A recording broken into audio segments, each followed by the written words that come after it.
সামনে বাড়ি গেটের দরজায় দাঁড়িয়ে আছে সুন্দর একটা মহিলা বোরকা পরিধান করিয়া কি পরিয়া বোরকা পরে আছে আর আঙ্কের বেড়ে বোরকা আছে হাই রে দাদ্দ দা দেখ দেয়া এ দাদ্দ দা দেখ দেয়া এ কুত্তর দা তোরা তোকে গাড়ি তোরা মরছে তোর গার্জেনরা মরছে তুই যা তোরা যে পরিবেশে হাসপাতালের মধ্যে ঘুরিস তোরা খালি কব্বরের মধ্যে যা দেখি তোকে 12টা বাজাবি না কথা খারাপ করলাম বাবা হ্যাঁ কারণ বলতো যাইতে পারো কিন্তু গেলে সেই রকম পর্দা নিয়ে যাওয়া লাগে হাই রে কিসের সাজাবা এখন কই বাড়ি অনেক দূর যাবি যাই কেটে ভালো মানুষের বাড়ি দেখে আমি আর কিছু কোনো না কি করলেন দরজায় বসে দাঁড়িয়ে আছে কাজীর বেটি কার বেটি যে কাজী বিচারক তারই বেটি দাঁড়িয়ে আছে নাম তার সালেহা বয়স 18 বছর আজও বিয়ে হয়নি লাগতে বলছে মা 12 বছর হচ্ছে এক যোগ পানি পান করি নাই আমার উদিরে কোনো খাবার যায় নাই পিপা যায় কলে যায় ফিরে যায় আমায় দয়া করে পানি দাও মা টান চলে যাচ্ছে কাজীর বেটি মনে মনে করতে কেরে মিথ্যাবাদী দেখে খাবার দেবো যে লোক 7 দিন না খেলে প্রাণে বাঁচে না আমি বলবো 1 যুগ 12 বছর বলে পানি পর্যন্ত খায়নি ডাকতে বলছে প্রাণের আম্মা যান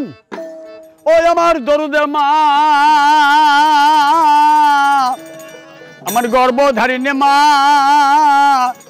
আমি সত্যি বলছি নবীর কসম খেয়ে বললাম 1 যুগ 12 বছর হচ্ছে আমি এক বিন্দু পানি পান করি নাই কাজীর বেটি করতে রে যখন নবীর কসম খাইছু তা তোকে বিশ্বাস করি না নবীর কসম খাইছু নবীকে বিশ্বাস করি বস দিচ্ছি ভেতরে চলে গেল 3টা রুটি 100টায় পানি লেসা পাগলের সামনে দিল পাগল ডাক দেয়া কয় 12 বছর পর আমি ওই শুকনা উঠি খামো না এই পাগলা আমার সকালের খাবার ফুরে গেছে বাবা নিজের হাতে পাকাই নিলাম 3টা রুটি 100টায় পানি তুই খাওয়া দরকার হলে বসে থাক দুপুরকার খাবার হলো তো খেলামো বলে মা তুমি না বলে কাজীর বেটি তোমার ভান্ডে খাবার খেয়ে তুমি কেন মিথ্যা কথা বলো দাদা বলছে পাগলারে তুই যেমন নবীর কসম খেলে আমিও নবীর কসম খেয়ে বলছি আমার ভান্ডে খাবার থাকলে আমি তোরে বইমুখ করতাম না কি তোমার ভান্ডে থালে খেলে বা কহা খেলামো যেই কথা কলো ডাকতে বলছে মা আমি তোমার স্তনের দুধ পান করতে চাই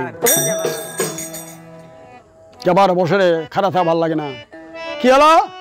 আমি তোমার স্তনের দুগ্ধ পান করবো কাজীর বেটি করে আমার বয়স 18 বছর আমার বাবা এই বগদাদের বিচারপতি আর তুই একটা ব্যাগে না পুরুষ আমার দুধ খাবার চাচ্ছু পায়ের স্যান্ডেল তুলতে শালা হারাম দাদা ডাক দিয়ে বলছে প্রাণের আম্মা যেন আমায় মানেন না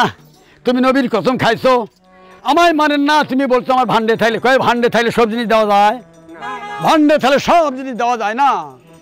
এবার যেই কথা বলেন মা আমি 3টা জিনিস তোমার কাছে রেখে গেলাম কি রেখে গেলাম আমার কান্দের ঝোলা হাতের আশা ঝোলার মধ্যে আর একটা বস্তু আছে মা 3টা জিনিস তোমার কাছে রেখে গেলাম যদি কোনোদিন আমি ফিরে আসি আমার এই 3টা জিনিস আমায় দিও মা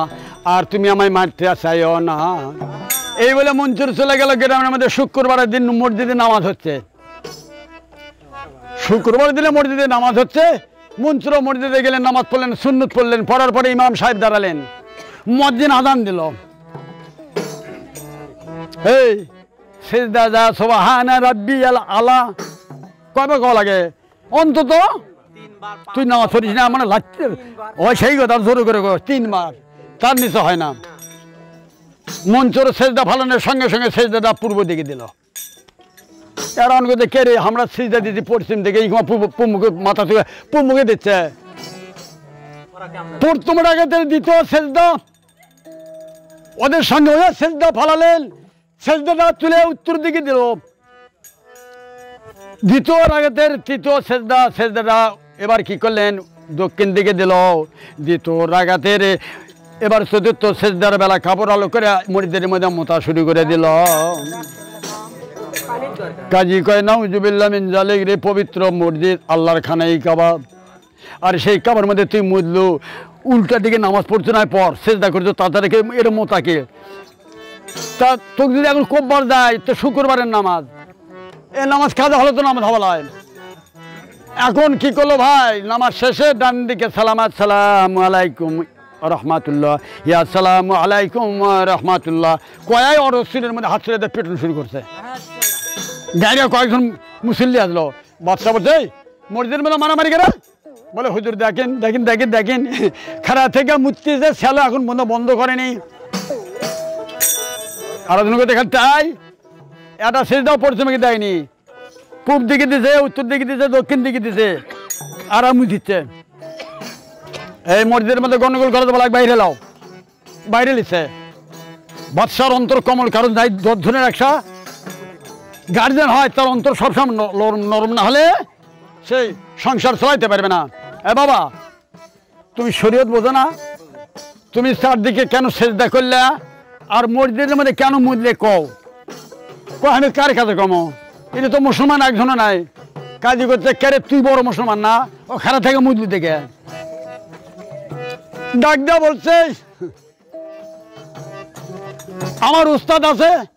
তারই নিয়ে আসো, তাহলে কমো। কে? জোনায়েদ বগদাদি। তো জোনায়েদ বগদাদির কাছে যখন চলে গেছে তা কয় কেবা শরীয়তের জায়গা তুই মারফত করছু, ওটা যা আমি কিল খার পারবো না। এই তোর ফিরে এলো না, কয় তাহলে কোরআন শরীফ নিয়ে আসো মসজিদের মধ্যে। কাজী কয় কুত্ত অপবিত্র হয়েছে, মুতিয়া খারাপ থেকে মুতিয়া, তুই কিন্তু কোরআন শরীফ। ডাক দেওয়া বলছে, বাদশাহ নামদার কোরআন শরীফ আমি নেবো না, ওই কাজীর হাতেই কোরআনটা দেন। এবার কাজীর হাতে কোরআন দিল। এবার পাগলা ডাক দেওয়া বলছে, বাদশাহ নামদার ওই কাজীরে জিজ্ঞাসা করেন আমার কথা যদি সত্য হবে তখন কোরআন কবি হ্যাঁ সত্য, আর যদি মিথ্যা হবে তাহলে কোরআন কবি মিথ্যা। কাজী ডাক দেওয়া বলছে, সত্য হলে সত্য কব, মিথ্যা হলে মিথ্যা কব। এবার পাগলা ডাক দেওয়া বলে, সেজদায় যা সুবহান রাব্বিয়াল আলা। আহা, ওইগুলো কিছুই কয়নি, সেজদা ডাক করছে। আমার ঘরে এক বেটি আছে সালেহা, বয়স তার 18 বছর, আজও বিয়ে হয়নি। এই কথা কথা আমার প্রথম সেজদা শেষ। তো আমি দেওয়া কে রে এই সেজদা আমার সেজদা সকর্ম, তাই আমি সেজদাটা ঘুরে পূব দিয়েছি।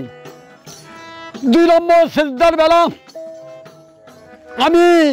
নামাজ অন্তে বাদশার সঙ্গে ওর বাড়িতে যাব, ওনার স্ত্রী জুবাইদার কাছে অনুনয় বিনয় করে আমি কিছু টাকা নিয়ে আমার মেয়ের ব্যবস্থা করব। যে লোক টাকার জন্য ইবাদত করে, টাকার পায়রবি করে, টাকার চিন্তা করে মসজিদের মধ্যে, আমি তার টাকার উপর পেশাব করছি, মসজিদে পেশাব করি না। বাদশাহ বলছে, মা না, তারপরে তোরা পবিত্র জায়গা, আমি ওগুলো বুঝি না, আমি ওর টাকা মুচ্ছি। কাজী বলছে হলো না। বাদশাহ না, কি করা যায়? বলে তোমার আইনে কি করতে